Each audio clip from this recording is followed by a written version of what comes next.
dia dah mengadu, dia campur, dia tenang. Baik, jadi itu adalah qaul az-zur, perkataan-perkataan buruk. Termasuklah saksi palsu, termasuklah witness palsu dan seumpamanya.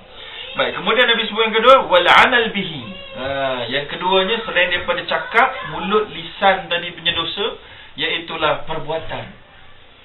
Perbuatan. Maka sebab itu dalam siri-siri tazkirah kita yang lepas, kita dah bincangkan bahawa dalam bulan Ramadan ini kita kena banyakkan berfikiran positif dan pahala. Berazam untuk buat kebaikan, sebab kita dah bincangkan dalam siri yang lepas bahawa niat untuk melakukan kebaikan itu akan mendapat pahala, dan niat untuk nak membuat kejahatan itu tidak akan mendapat apa-apa. Tapi bulan inilah bulan yang Allah bagi stop betul-betul. Perbuatan jahat-jahat tadi ni semua kena stop. Dan kita bimbang ada orang dia stop ni dia dengan niat. Dia stop nak buat dosa pada bulan Ramadan ni dengan niat untuk disambung pada bulan puasa, lepas raya. Contohnya ada orang dia kata bulan ni kita tak boleh dating, kan? Bila raya nanti kita dating, kan? Jadi dia memang nak awal dia niat nak dating pada bulan luar bulan Ramadan, maka dia akan menjadi orang yang termasuklah hadis tadi, iaitulah falaisa lillahi hajah, maka Allah tidak mempunyai hajat kepada orang puasa seorang seumpamanya. Maka dia akan keluar daripada Ramadan dalam keadaan gagal. Dan akhir sekali kita nak sebut, kita nak simpulkan, maka sebab kita beritahu tadi bahawa semua manusia walau bagaimana cuba pun kita nak elak dosa, kita akan buat dosa juga. Ya. Dan kita kena ingat, kita jangan terlampau mengutuk orang membuat dosa. Ya. Sebab apa? Sebab begini. Sebabnya Nabi sebut dalam satu hadis yang sahih riwayat Muslim, "Lau lam tudnibu la dhahaba Allahu biqaumin yadnibun." Ya. Fayastaghfirullah faghfara Allahu lahum. Artinya, kalau kamu tak melakukan dosa, Allah akan datangkan satu kaum yang melakukan dosa, lalu mereka bertaubat, lalu Allah mengampunkan mereka.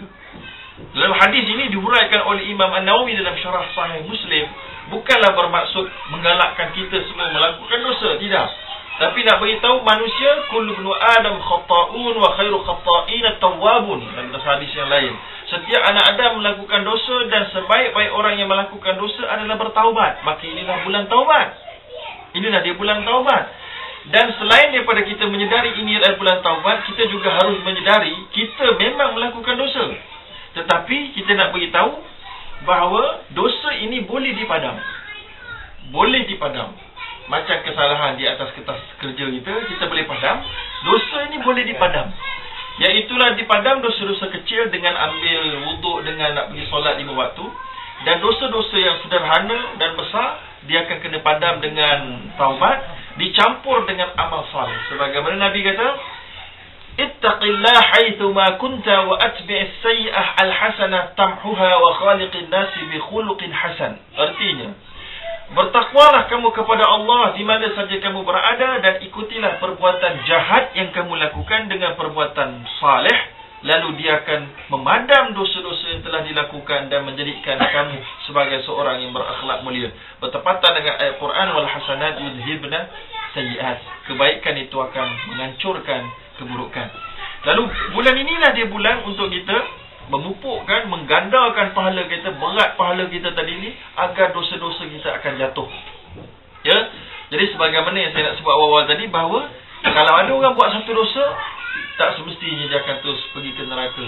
Ya. Tapi dalam konteks zaman sekarang ni, kalau seorang ustaz melakukan satu dosa, kita akan pantai dia puas-puas, kan? Ataupun kalau bukan dosa pun, dia melakukan satu kesilapan sikit lah, kan? Macam ustaz artis ke dan sebagainya, kan? Orang kutuk dia, relax lah, kan? Saya bukan nak backing dia, tapi nak beritahu bahawa konsep Islam tak boleh lah kita kutuk dia. Apa yang dia ajar kebaikan dalam televisyen ke, apa nasyid dia ke apa, itu bagi tu lah yang kau kutuk. Apa lah ajar nasyid tapi gini. Apa yang gini tu, apa hal tu? Ya, Allah SWT melihat dalam hadis yang kita pun dah tahu sejak kecil lagi, bagaimana seorang yang membunuh 100 manusia, lalu dia bertaubat, lalu dia pergi berjalan nak pergi ke kampung yang kumpulan orang-orang baik, lalu dia mati di tengah jalan, lalu diukur hampirnya dengan kampung orang yang bertaubat, lalu dia diampunkan, dia dimasukkan ke syurga Allah. Lalu Allah SWT meletakkan demikian. Maka kita jangan orang sedikit melakukan kesalahan sebab dia ustaz, dia tak boleh salah, dia kena sebut tak boleh, dia kena cakap kena betul je, dia kena berjalan pijak semua tak mati macam kita sebut dulu kan, cedera parah saja dan lalu payah lagu tu kan. Jadi memang susah nak kata, cuma nak sebutnya. Sekarang kita kembali balik pada diri kita sendiri. Maka dalam bulan Ramadan ni adalah bulan untuk kita gandakan agar dosa-dosa yang telah kita lakukan akan tewas berbanding dengan kumpulan pahala yang telah pun kita lakukan. Dan pahala itu bukan kita nak kerana pahala itu dia ultimate objektif dia, bukan. Dia pahala itu adalah sebagai markah-markah untuk melayakkan dapat keredaan Allah. Ya. Sebab kita tak akan masuk syurga dengan pahala kita terlampau sedikit berbanding dengan nikmat yang Allah beri. Kita akan masuk syurga dengan keredaan Allah, dan keredaan Allah itu meletakkan beberapa dia punya requirement dia. Maka requirement dia antaranya adalah orang yang paling banyak pahala. Dan tak salah orang beribadah kerana nak pahala. Ya. Tapi janganlah dia limitkan bahawa pahala adalah satu-satunya dia punya objektif.